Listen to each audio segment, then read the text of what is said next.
It is Thursday night. And I think we all know what Thursday night means around here. That means that it is YSS Let's Talk Live. And I've got a special guest with me, Sarah Zollar. Now, Sarah, don't take my hat as any, that I didn't do my hair for you tonight. It's just the fact, not at all. It's cold outside. It's rainy. And this just felt appropriate. But I'm really excited to have you. So welcome, Sarah. Thank you so much, Rusty. Thanks for having me. Yeah, and you've been with YSS for 4 years. Yep, about here in October. 4 years, your master's degree. We are blessed to have you on staff at YSS. And for those tuning in right now, we're going to be talking a lot about National Recovery Month, some things that we're doing, some ways that you can get involved. My name's Rusty Johnson. I'm a YSS prevention specialist. And again, honored to be a part of YSS Let's Talk every Thursday night, 7 p.m. right here. So without further ado, Sarah, I mentioned National Recovery Month. Can you tell folks what this is all about and why we're here, what we're talking about? Absolutely. September is the 31st National Recovery Month, and it's a time when people who are in recovery dealing with substance use or mental health issues are honored and celebrated. It's a time really to bring attention to the needs in our communities and the services that folks provide, and really to reduce any shame or stigma that's surrounding people who might try to seek out support. And this year especially, it's such an important time to bring attention to these issues, as both have been on the rise with everything going on in our nation and in our world. The theme this year for National Recovery Month is Join the Voices for Recovery, celebrating the connections. And this is such an important thing to be able to do, because people in recovery, while they have to be the one to recognize that they have a problem or have a concern, they really do it through the connections that they develop and supports that they gain. Folks that are in recovery are some of the most resilient, strongest people I know, and I'm really blessed to be able to work with them. Yeah, and we have, and hopefully, Sarah, maybe we can talk a little bit later on, but we have programs at YSS that work with youth in recovery and folks in recovery, and I can echo what you say, some of the most resilient people that you can possibly meet. With my program in prevention services that I work with in YSS, I teach some classes that deal with substance abuse and also sexual health education. And just today, I was working in a program that was dealing with youth and addiction, or youth working to overcome addiction. And I tell you what, again, truly amazing. And so again, I'm excited to be able to be here talking with you, who kind of steers so much of this. So talk to me a little bit more about the need for services. And when we're talking about services, what are we talking about? Because that can span, my goodness, that's a big word. It is. It runs the gamut. I'd like to start off by kind of telling a little bit of a story. And so a lot of times people may think that, there's not anybody in my family that I know that struggles with addiction, or nobody in my family that struggles with mental health. And so sometimes they don't really see that there's a huge need for it, or, that just happens to other people. And so one of the things that I want to kind of talk through is the idea that a lot of times people, when they first start using, don't intend to become addicts. They don't, the first time they take a drink, the first time they, smoke marijuana, that's not their intent. A lot of times they're doing it in their mind to have fun or to connect with other people around them. And they might do that as a teenager, sometimes even younger. And so they do that some, but then there might be something that happens. There might be a loss in the family, or an injury to where they can't play a favorite sport, or the loss of a boyfriend or a girlfriend or something like that, or some kind of trauma that happens. And then all of a sudden, something that they were doing for fun, all of a sudden now serves a need. And it's an unhealthy way of coping. And so then it just becomes bigger and bigger and bigger.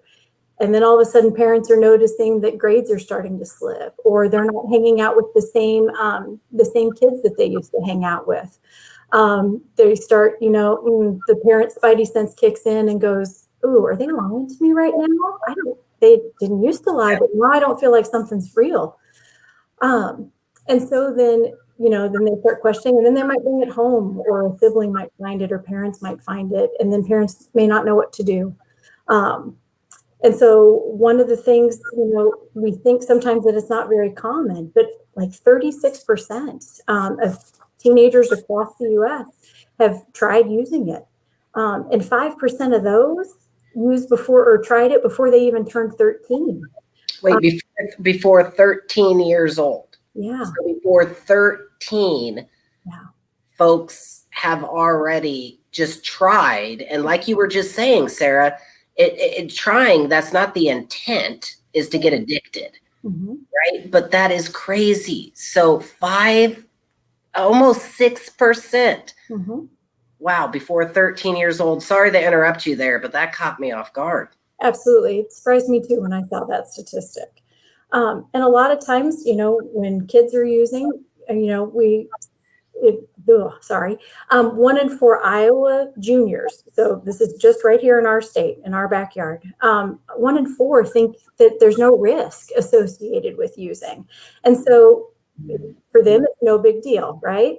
And so and the hard part is for them, they don't recognize the danger that by using this occasionally, that it could develop into something that impacts their lives, their relationships, just their future.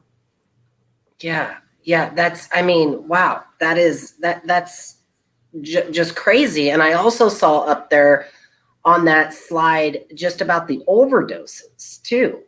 Absolutely. So like you said, 174 US lives daily, 115 just from opioids. And we've all heard about that opioid epidemic out there. And I think, with me working in drug prevention as well, and in the schools, and doing our best to get out there and educate, wow, a lot of folks think that, the opioid crisis, that's dealt for, older, adults. And Sarah, that it really does impact the youth and what we're talking about right now. So we also talked about, with YSS, the organization that both of us are a part of here, and we span and work, my goodness, in multiple parts throughout the state and multiple programs. So with you being the expert on this, can you chat just a bit about what YSS can do to help, and what we do to help address these issues that you're talking about? Absolutely. We're blessed to have several areas of the state where we are able to provide services. So our outpatient mental health counselors and substance use counselors, we've got folks in Boone, in Ames, Des Moines, Marshalltown, Mason City, Webster City. And even for folks that don't live in those areas, right now you can connect with any of our therapists or our counselors through our telehealth. And so all you need is an internet connection, or a smartphone, a laptop, something with a camera, and be able to connect to that, and not have to necessarily, especially in rural areas where you might have to drive an hour, you can just hop on from the comfort of your home and be able to seek out those services and seek out that help. If you check out YSS.org, you can see all of the service options that are available, because our folks do all kinds of amazing things. For our adolescent residential programs, we've got separate male and female houses in Ames. And then we've got our male program up in Mason City. And up there, they just recently did some renovating, and it looks really awesome up there right now. Kind of normal length of stay for those residential programs are about 3 to 4 months or so. And they get ton of times. Ton of groups and tons of education. Rusty, you mentioned the groups that you provide, and yours is one of the favorite. Like when the kids are saying, when the kids are saying, "Hey, I know I've got a session today, but that's during Rusty's group, so can we change that?"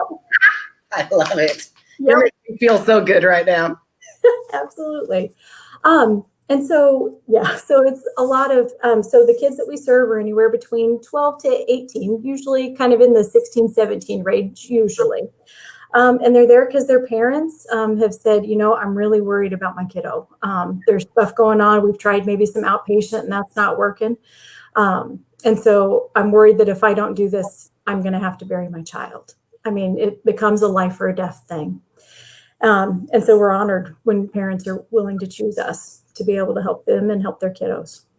And Sarah, I mean, talking about addiction and talking about, I mean, is it important for folks to catch this early, for parents and for community members and whatnot? I mean, I would assume that early intervention is better.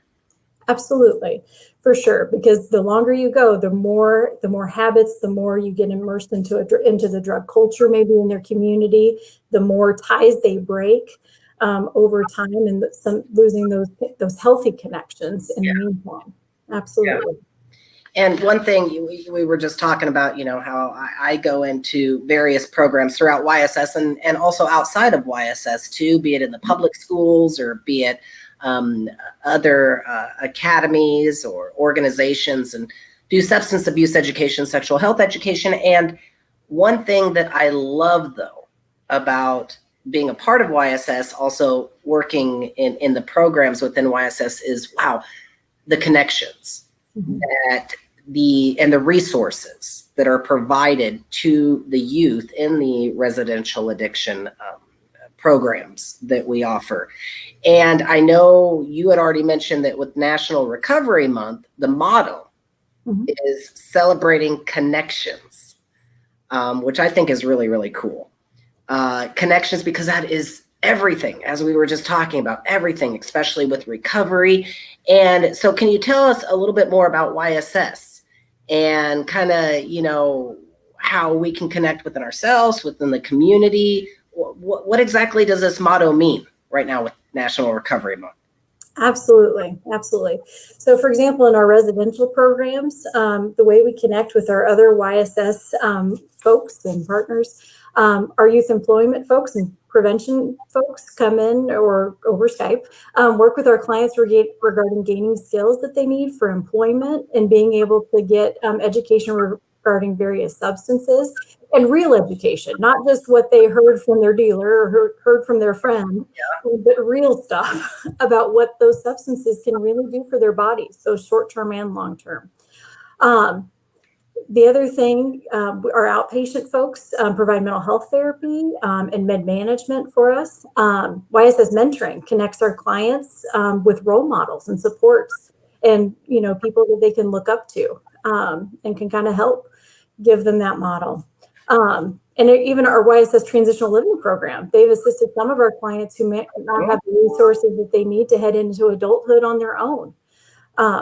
And then, like at the state training school, we've got a collaboration with them where we've got some YSS folks that work with some of the residents there, some folks that are kind of our most at risk in terms of their future.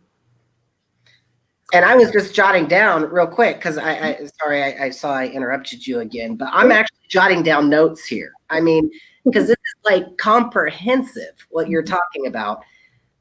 I mean, a youth can come into one of the programs within YSS for addiction, be whatever that substance might be. And it is like, again, to use that word, comprehensive program. You mentioned mentoring, which is connection. Medication management, the education that I come in within our prevention department, and we have experts that come in and really give them unique tailored services. The transitional living, helping them get back up on their feet. What others? I mean, what did I miss? Absolutely. We mentioned the training school that we've got folks out there that are working with them, with some of the residents that are out there. And so, but then we've got our community partners, and our community partners are amazing. We've got school districts in the Ames School District and the Mason City School District that really partner with us. A lot of times the kids that we are working with haven't been going to school really consistently, or maybe have had some really negative experiences educationally wise. And so they're given a different way to experience school. And so they really do a great job of helping and supporting our kids and helping them have that different experience. Public Health in Mason City provides Wise Guys and some education, and then Access in Ames talks with our clients about healthy relationships. And then we've got 12-step meetings, AA and NA meetings in both of those communities that really reach out and connect and bring those kids in. And then we've got some sponsors that volunteer and go through our checks and all that kind of thing, and then talk with our kids one-on-one about where they're at in their recoveries and where they're at in the 12 steps. I mean, this connections, going back to that connections, I understand now why it is the motto of National Recovery Month, because wow, a lot of connections and a lot of resources. And what about the families? Yeah. What about so obviously youth that come into our programs, how do we work with that, with the families? Absolutely. So our clients get to have phone calls with their families regularly. They get to be able to see their families and visit. And right now, doing our COVID stuff, it looks a little bit different than it usually does, but they get to at that opportunity every week to be able to see their families and to build those relationships again. At times they're offered family sessions. Some of them are offered MDFT, which is multidimensional family therapy. It's a specific therapy, an evidence-based one that's designed especially for adolescents with substance use and their families. Because the idea of it is you don't just drop off your kiddo and say, here, fix my kid. It's helping all of them really connect again, because so often there's been so much lost trust and so much disconnection between them. So helping parents be able to be on the same page, to be able to listen to their kid differently and hear them again, and for the kid to feel heard. It really can be transformative for families. Yeah, I mean, again, this is one YSS Let's Talk that is kind of mind-blowing too, just because of all that goes into this.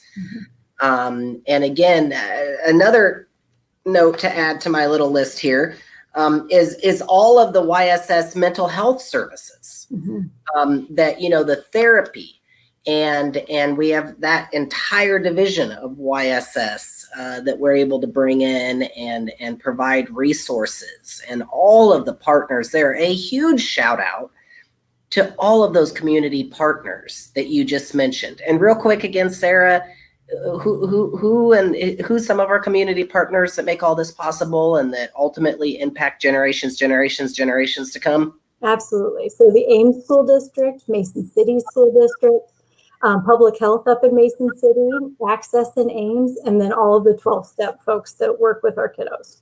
Wow. So thank you. A huge shout out to all of you for being a part of this team, and that collaboration, that connection again, which is part of the motto of National Recovery Month. A happy National Recovery Month to everybody tuning in. If you are tuning in right now, we are live. Well, if you're tuning in Thursday night at 7:18 p.m. We are live here, and we have a question box. Please jump in if you want to make a comment. I already see, actually, real quick, a couple of comments as I was checking, Sarah, because they're about you. Oh, okay. They're good about you. So my goodness, we've got quite a few here. And one of the comments I love is, Sarah is great. Aww. You might know this gentleman, Timothy Martinez. I might know him as well. Yeah. So Timothy is a phenomenal guy. I actually just talked with him today. Andrew Allen, so grateful for Sarah's leadership in our residential addiction treatment program. Aww. And leadership, truly what you do. So again, you have a chance to ask some questions to Sarah, the expert here on YSS Let's Talk. Please chime in and even make a comment. If you're watching later on, do this for me. Share this, get this word out there for lots of folks that can jump on board, be a partner, or maybe they know somebody that might need a little bit of assistance. And that brings me, Sarah, to another question. that I have. For those who might be thinking about reaching out, what do you say to them? What's your guidance? I would say first, just remember that you're not alone. A lot of times when you're dealing with mental health issues or addiction issues, you start feeling really alone. And there are so many people that have walked the path that you're walking, but they're just a little bit ahead of you. Look for a 12-step meeting in your area and just show up. The folks there will reach out to you and help you on your journey. Reach out to us, call YSS or another provider in your area. If you're having a hard time finding a provider there, give us a call. We see what we can do to help get you connected with somebody. Like I said earlier, the clients and the families that I work with are some of the strongest people that I know. They've been through losses and trauma, and they're doing the hard work of processing and working through those issues so that way they can have a different life for themselves. So please know that if you're struggling, there is no shame. There is only strength in seeking out people that can help walk alongside you. For any of you guys that are interested in and joining us in the work that we do, feel free to check out YSS.org for job opportunities. Be ready to do the work with an open heart and a willingness to serve others. Yeah, and one more shout out that I wanted to say is that to the community members in all of our areas, if there has ever been a need from YSS, that gets posted on Facebook or shared in some way, every time community steps up, whether it's our shelters and, refrigerators going down because of power outages. I mean, there's so many different ways that the communities really step up and help all of us. Yeah, and you can find out, I know you mentioned it, Sarah, YSS.org is a great place to go to find out what's needed, how you can get involved. We already mentioned several of the programs, be it mentorship, be it professionally, if you're in mental health or if you're in prevention or if you're in, my goodness, so many different segments. Check it out, YSS.org. Volunteering is a great way. And I can tell you personally how many volunteers I was impacted by in my personal journey. And Sarah, also kind of another curveball question in the residential, programs that we're talking about. What is different staff roles? What do they look like? So, because we saw Timothy chime in there, and I know that he has a role. So what are some of the different roles that people play in those programs? Absolutely. So I'm not going to be able to give you all their technical jobs. I can tell you a little bit about it. Their job, yeah. So we've got our floor staff, and those are the staff that work day in, day out with the kids. They've got an 8-hour shift, maybe in the morning to early afternoon, or they work the evening. And then we also have awake overnight staff. That they're the ones that, I talk with folks all the time about, people think, oh, the counselor is the one, that the kids really get attached to and connected with. But when kids call back after they leave, they don't want to talk to the counselor. They want to talk to their staff because they're the ones that they spend so much time with. And so then we have Tim. And so he helps develop our schedules and making sure that our groups all run on time and run how they need to.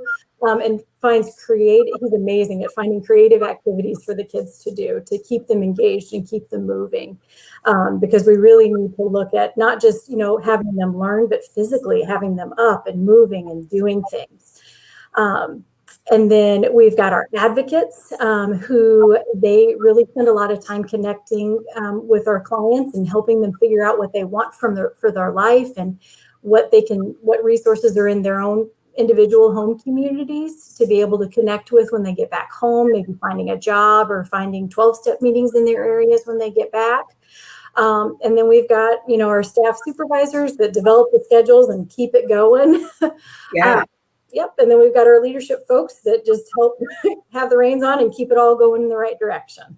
And then you have everybody else like me that you bring in as like a resource or, an addiction specialists and sexual health educators, my goodness, drug specialists, employment. I know that that's another program that I work with close. So talking about job skills and working, again, just really, really a comprehensive program Again, incredibly just awesome all around. And something you said also that hit home with me, Sarah, is, and I can't remember your exact words, but it was talking about, in essence, that, you know, there's really no shame in asking for help. And sometimes folks need help. Sometimes folks maybe need a nudge from somebody else to get help. And there's a stigma, I think, around sometimes when we talk about addiction or we talk about mental health, and it might be a negative, but it's not. It's something that, you know, changes your life. I just saw a comment from Andrew Allen down there that was talking about the program saved my life 20 years ago. #grateful. And now look at Andrew. He went on and worked for a huge financial company with, you know, working with millions and millions of dollars, and then went on, of course, now is our CEO of YSS. And that wouldn't have been possible without the program that you work with, all the programs that you work with, and all of these community partners that we're talking about, and all of the folks that are watching that will share this and that will ultimately really get involved. So for the folks that might be watching that know somebody that needs help, maybe that they want to call out, maybe get just a little bit of guidance. Can we put that slide up again? Yeah, right there. National Suicide Prevention Hotline. As simple as 1-800-723-TALK. And if you, for any YSS residential referrals, the number's right there, 515-233-4930. And YSS outpatient, 515-233-2250. All of it found on www.yss.org, or another great place is right here on our Facebook page. And you can find it. Again, big encouragement to everybody. Please share this video. Get the word out there. So Sarah, huge thanks for being here tonight. Is there anything else that you want to leave with folks, or is there any words of great wisdom from all of your experience? For me too. Absolutely. I mean, connection is really key. And I do want to touch a little bit more about the World Suicide Prevention Day. If you're thinking about ending your life or believe that the world would be better off without you, please reach out to those connections around you. Give that National Suicide Prevention Hotline a call. Call 911 if you need to. Yeah. Give us a call. We can, sit down with you, work an assessment with you, talk through things, and see if we can help. And walk that path with you. You are not alone. And I just want to say that one suicide is one too many. Yeah, and I, just today, Sarah, I was attending a conference. It was a virtual conference, but with the CAP Center, which is the Community Adolescent Pregnancy Prevention Center, Iowa Department of Public Health. It was kind of a joint thing, and something that I've heard before that was said about suicide is it is truly and correct me if I'm wrong here, but it is a permanent thing for a very temporary problem. Absolutely. And there's no coming back from that. And the folks that are impacted by that can be just truly tragic and truly. So definitely no shame in reaching out, getting some assistance, talking. And that's the thing, is the resources are here. Sometimes you just got to ask, which I think can be sometimes the most difficult step. But that's why we're here, is to help out and to work with that. So the awareness, and I also want to bring up that tonight at 8 p.m. On our Facebook page here, we will be lighting a candle and signifying a candle in honor of Worldwide Suicide Prevention Day. And we encourage you to do the same. So if you can encourage your friends as well, maybe to put on their Facebook a candle, just to raise awareness, to get the information out there, like that number, 800-273-TALK. Or if it's definitely an immediate emergency, definitely 911, to get the resources and all the connections that we've been talking about available. Because goodness, look at what can happen with great connections, great resources, and the great futures that can happen and all of the people that can be impacted. So also, before I let everybody go, something else exciting happening, and I know, Sarah, you know about this too, which is Reggies Sleepout. Now, have you ever jumped on board, or have you ever been a part of Reggies Sleepout at all? I have not, but we are planning on doing some camping out in our backyard here soon. So we'll be part of it. Okay, yes, because this is exciting. If you don't know about Reggies Sleepout happens once a year. In the past, been in person. This year's taking, actually, I think, almost even more of an exciting form, which is virtual, and giving you multiple days to sleep out in your backyard, on your sofa, on your floor. You be creative, however you want to do it. And we're raising money ultimately for homeless youth here in Iowa, in honor of Reggie Kelsey, who aged out of the foster care system and unfortunately was found deceased, was found dead, ultimately because of homelessness. And this is why we're raising awareness for so many youth out there, and so many youth that we serve. So please jump on board, be a part of this. I know, I think the last figure I got, well, there it is right there, $83,000 raised of a $130,000 goal. And here's the thing. This is exciting. We still have days left to get involved with Reggies Sleepout. If you have a church team that wants to get involved, an organization, be it 4-H, be it just yourself. I shouldn't say just yourself, because yourself is pretty darn powerful too. Whoever it is, you can jump on board, and registration closes September 11th, I believe. So we still have another day, I think. Mm-hmm. My goodness, yes. One more day to actually register. To be a part of this sleep out. So please get the word out there, reggiesleepout@home.org, or you can use hashtag RSO@home to post pictures, to post the pictures of you sleeping out and being a part of this. So Sarah, thank you very, very much for being a part of YSS Let's Talk. Honored to talk to you. And one more chance. Anything else? Seek out those connections. Okay, connections. That is the motto of National Recovery Month. So I invite everybody to tune in next week, 7 p.m. for YSS Let's Talk. We're going to have a panel of folks, and this is going to keep me busy. So we're going to be talking about the Child Welfare Services Workforce Appreciation Week, and we got some superstars on board.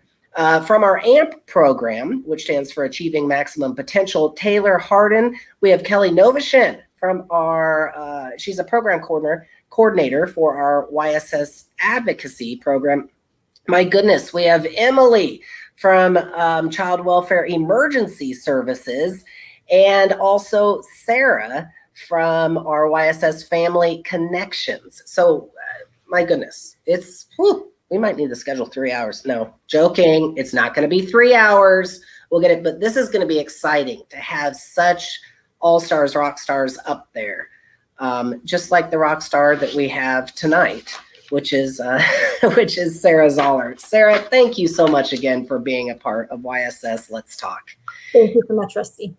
All right. So until next Thursday, 7 p.m., share this video and tune in next Thursday. And also tune in, I believe, tomorrow night, 7 p.m., for a special broadcast and an update on Reggie's Sleepout. So until then, have a great night.